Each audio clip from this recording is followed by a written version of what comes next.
Megastar Chiranjeevi, జనసేనాని Pawan Kalyan, global star Ram Charan Ayodhya బాలరాముని ప్రాణ ప్రతిష్ఠ కార్యక్రమానికి హాజరు కావడంతో కక్కాలేక మింగాలేక అయినట్టయింది ఇద్దరు నటుల పరిస్థితి.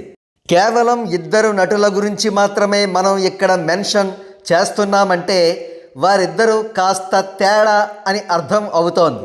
మొదటి నటుడు మోహన్ బాబు.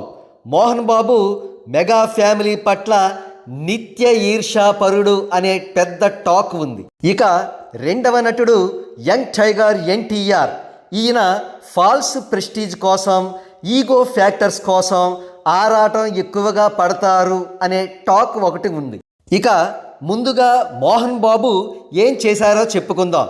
ఈయన 2 రోజుల క్రితం ఫిలిం నగర్ దైవ సన్నిధానంలో కూర్చుని పచ్చి అబద్ధం ఒకటి చెప్పారు. అదేమిటంటే అయోధ్య బాలరాముని ప్రాణ ప్రతిష్ఠ కార్యక్రమానికి ఈయనకు ఆహ్వానం అందిందట. ఈ స్టేట్మెంట్లో పోనీ 90% అబద్ధం ఉన్నా ఎక్కడో 10% నిజం ఉండొచ్చుగా అని అనిపించి ఉండొచ్చు.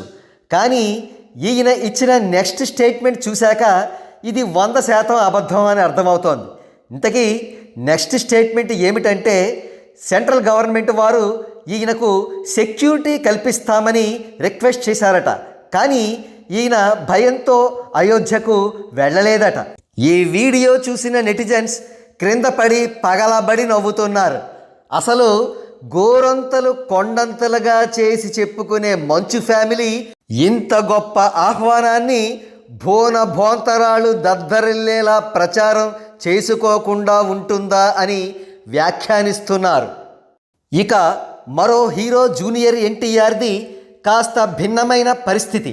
ఈయన ఆర్ఆర్ఆర్ చిత్రంలో సైడ్ క్యారెక్టర్ చేసిన తర్వాత నుంచి కాస్త ఫ్రస్ట్రేషన్తో విచిత్రమైన నిర్ణయాలు తీసుకుంటూ ఉన్నారు.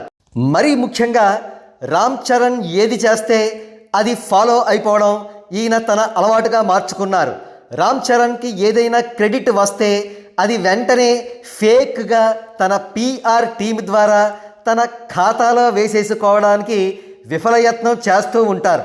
ఉదాహరణకు హాలీవుడ్ క్రిటిక్స్ అసోసియేషన్ వారి స్పాట్లైట్ అవార్డు రామ్ చరణ్కి వస్తే ఆ అవార్డు తనకు కూడా వచ్చిందని ప్రచారం చేసుకున్నారు.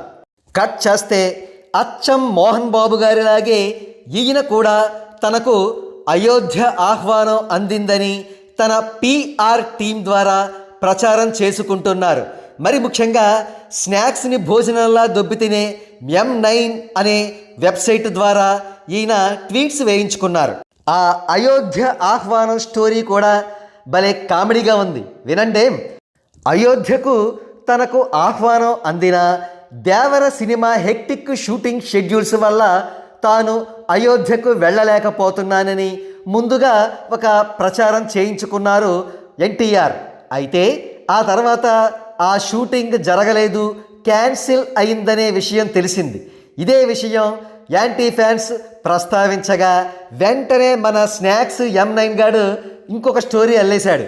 ఆ స్టోరీ ఏమిటంటే సైఫ్ అలీ ఖాన్ హాస్పిటలైజ్డ్ అని నేషనల్ మీడియాలో న్యూస్ పబ్లిష్ కావడంతో వెంటనే ఆ న్యూస్ క్లిప్పింగ్ కట్ చేసి తన ట్వీట్లో పోస్ట్ చేసి ఇదిగో ఇందుకే షూటింగ్ క్యాన్సిల్ అయ్యింది, సైఫ్ అలీ ఖాన్ అందుబాటులో లేడు కాబట్టి కుదరలేదు అని ఏదేదో వ్రాశాడు.